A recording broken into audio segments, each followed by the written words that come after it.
So today it is Saturday, March 8th. I am at St. John's University with the Jim and Adrian Smith Court in Sexton Arena in the Warner Palestra at St. John's in Collegeville, Minnesota.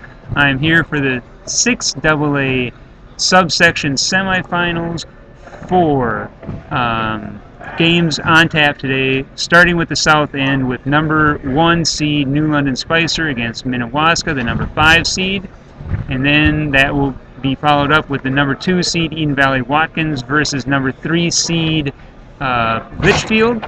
Then moving on to the north end, it will be number 1 Staples Motley against number 5 Melrose, and number 2 Osakis against number 3 Sauk Center. In the first game here at St. John's, it was number 1 seed New London Spicer over Minnewaska, 46 to 32. It was a sluggish first half. It was basically tied at 20-20 after the first possession of the second half, but Minnewaska was content with looking for the 3 shot. They really couldn't generate anything inside, and New London Spicer kicked it in. Taylor Thunstead at one stretch had 7 points in a row in 3 possessions. She ended the game with 23 points. Minnewaska's freshman crew of Carly Stewart and Bailey Pooler had 14 and 12 respectively. New London Spicer will play the winner of the next game, Litchfield and Eden Valley Watkins. In game 2 today in the subsection 6AA South semifinals, it was Eden Valley Watkins over Litchfield 52 to 34. Eden Valley Watkins was the number 3 seed. Defensively, at this time of year, teams rise to the top and don't make life easy for their opponents, and that certainly was the case with Eden Valley Watkins. They limited Litchfield to 36% shooting from the floor, and they struggled all day to get the shots they wanted. Leading the way for Eden Valley Watkins was Michaela Cummett. She had 15 points, and Hannah Norland led Litchfield with 11. Next up will be the Section 6 AA North subsection semifinals with Staples Motley against Melrose. Game 3 of the St. John series wrapped up this afternoon with number 1 seed in the North, Staples Motley, beating Melrose, the number 5 seed, 65 to 32. Again, the theme of the day is defense. Melrose had a hard time doing anything against Jalen Peachy and the Staples Motley Cardinals. They shot 30% from the floor for the game. Staples, besides playing strong defense, knocked down 10 threes. Leading the way in scoring for Staples, it was pretty balanced. They had Grace Walhall with 12 and Quinn Allman with 11. Leading scorer was for Melrose, Gabby Sawyer. She had 13. Again, Staples had 1, 2, 3, 4, 5, 6, 7, 8, 9 kids that scored, and 5 of them were between 8 and 12. Next up will be Sauk Center and Osakis. All right, I'm here at St. Cloud State. The last game at St. John's, Sauk Center beat Osakis a 3-over-2, 49 to 44. Sauk Center had a healthy lead at halftime. Osakis stormed back, cut it to 2, and the game was in flux for the most part of the second half after that point. The difference maker again was Madison Moritz. She delivered down the stretch for the Main Streeters, and they'll go on to face Staples on Tuesday. After that game, we took off to St. Cloud State, and we got here in the first half with about 11 minutes to go. In this game, it was Albany over Thief River Falls, 68 to 67. Thief River took the lead 67-64 on Brookie Aggies 3 with about how many seconds to go? About 15 or 16 seconds to go. Albany comes down, they get a shot, doesn't go, they get the rebound, they kick it out to the corner, it's blocked. Now there's 6.1 seconds to go, or 9.9 seconds to go under the left sideline, under the left baseline. They pass it into Maiza Eichhoff. She scores from the right block for the game winner with 6.1 seconds to go. Thief River gets the ball back with 6.1. They call timeout. They pass it in. They bring it up court off the left side, and nothing happens. There's no shot. It's not clean, and Albany moves on. They play Fergus Falls on the championship next Friday. I'll have more details on KJSR.com with the game stats. What a day. 5 games. An extremely busy Saturday afternoon and evening in the state of Minnesota for girls basketball section play. In 4A, there were 12 games. The average margin there was 61-46. 5 number 1 seeds move on, with the exception, the big exception, of 3-time defending state champion Hopkins going down to defeat at the hands of number 4 seed Eden Prairie in Section 6 4A. His final score there was 51-46. There were a couple of other upsets, both 3s over 2s, and St. Paul Central beat Roseville in Section 4, 68-50, and Elk River beat St. Cloud Tech in Section 8, 57-41.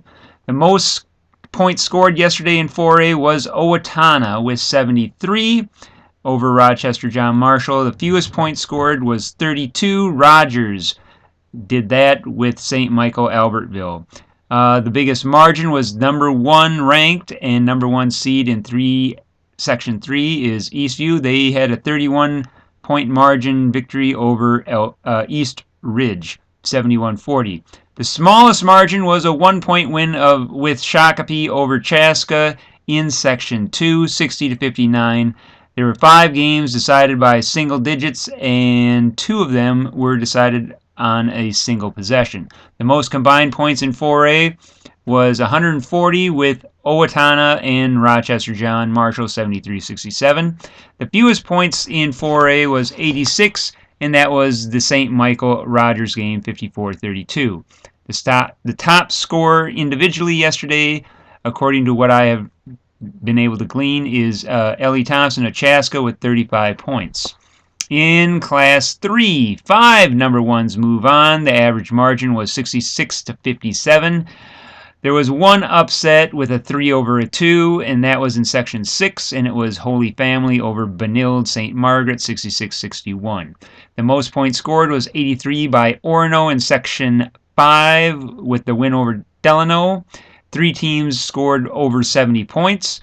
And the lowest point total scored was Wilmer with 44 in a loss to Hutchinson. The largest margin was number 1 ranked and number 1 seed in Section 8, Fergus Falls over Alexandria. They won by 19.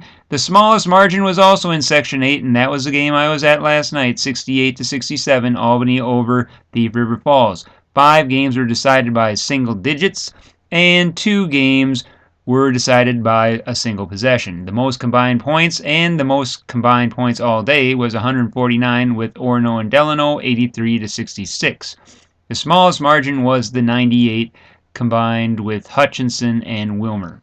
Top scorer last night in 3A, from what I've been able to tell, is Grace Coughlin of Benilde St. Margaret's with 26. Moving on into Class 2, there were 23 games last night. The average margin was 57-43.1, and 11 number 1s move on. The exception, and it was a big exception, undefeated Chatfield went down to Plainview Elgin Millville, 61-58. There was one other upset, and that was a 3 over 2, and I was there for that one. That was Sauk Center over Osakis, 49-44. The most points scored yesterday was 72. Pequot Lakes over Roseau, 72-54. The least amount of points was 16 with St. Paul Academy.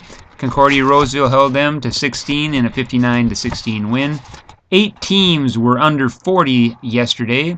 The largest margin was that Concordia Roseville St. Paul Academy game with a 43-point margin. The smallest margins were 2 and a couple times. Number 2 ranked Kenyon Wanamingo survived Hayfield 60-58 in Section 1 AA West, and Barnum beat Moose Lake Willow River 63-61 in Section 7. There were 8 games decided by single digits. 3 were decided on one possession. The top score, from what I've been able to tell, was Cheyenne Johnson of Barnum with 27. The most combined points was Pequot Lakes and Roseau with 126, and the smallest total was Concordia Roseville and SPA with 75. And Class A, there were 22 games with 11 number 1s moving on. The margin was 58.4 to 41. There were 5 upsets. 4 of them involved 3s over 2s. There was 1 5 over 4 in Section 4. The most points scored yesterday in Class A was 80 points. Browerville over Bertha Hewitt 80-62. 4 teams scored over 70 in Class A. The least amount of points scored was 12, and that was Minneapolis Edison. Maranatha beat them 67-12. 10 teams did not make it past 39 in Class A. There was the largest margin was 55 points. That was the Maranatha Edison game. And there were at least 2 other games that went to running time in Class A. Smallest margin was 3, and that was the 5 over 4 Heritage Christian over West Lutheran in Class 4, 50-47. There was 5 games decided by single digits in Class A with 1 on the single possession.